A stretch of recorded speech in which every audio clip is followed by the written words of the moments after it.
Hey guys, this is Dr. Kurt, and we're back with commandment number 5 for a successful patient-provider functional medicine experience.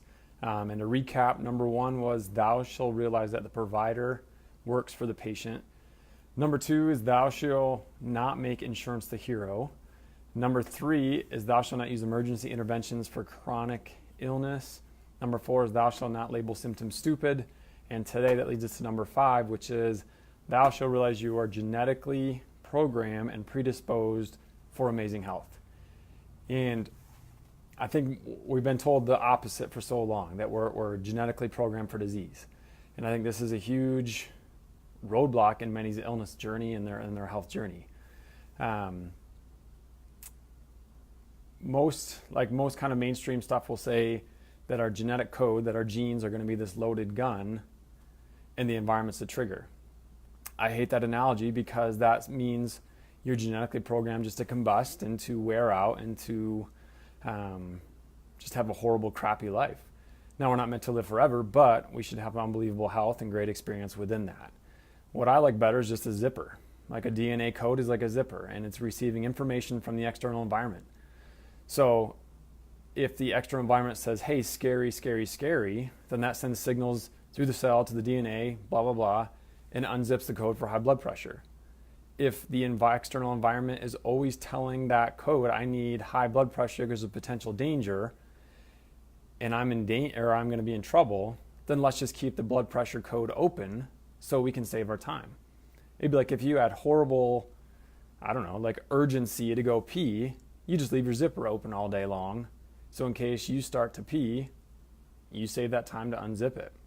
And so think of the DNA as more of a blueprint in how you eat, how you move, how you think, social, spiritual, nutritional, chemical, physical. All these influences are going to dictate whether that DNA code is going to express for health and happiness or protection and long-term potentially disease.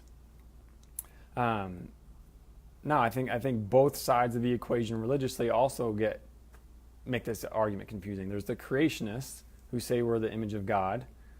Well, if that's true, then I don't see God waking up every morning, male pattern baldness, 80 pounds overweight, and starting his day with a Prozac, a Viagra, and a cigarette.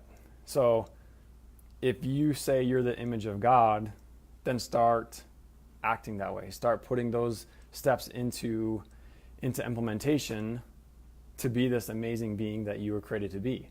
From the evolutionary standpoint, like survival of the fittest, there's no species advantage to be destined to die early. And so with the human species, we kind of separate this from animal kingdom. Like when humans get sick and we have this disease at unbelievable rates, we have people out there saying, I know what the cause is, it's genetic. And everyone around you looks like, wow, that's intelligent, that's amazing.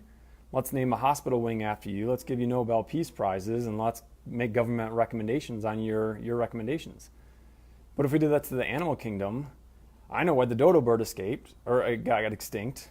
It's because of genetics. Or I know why the gorillas are endangered. It's because of genetic. Or I know why X and Y, Z species is dying off. It's because it's genetic. Like no one would ever say that because they'd be laughed out of a career. So we can't apply that same thing to humans. We're animals. We're a biological species that still have to operate under the same rules and laws and you name it to have unbelievable health. So just remember, you're genetically programmed for unbelievable health. You're not genetically programmed for horrible sickness. Thanks for listening, and we will be back another time with commandment number 6.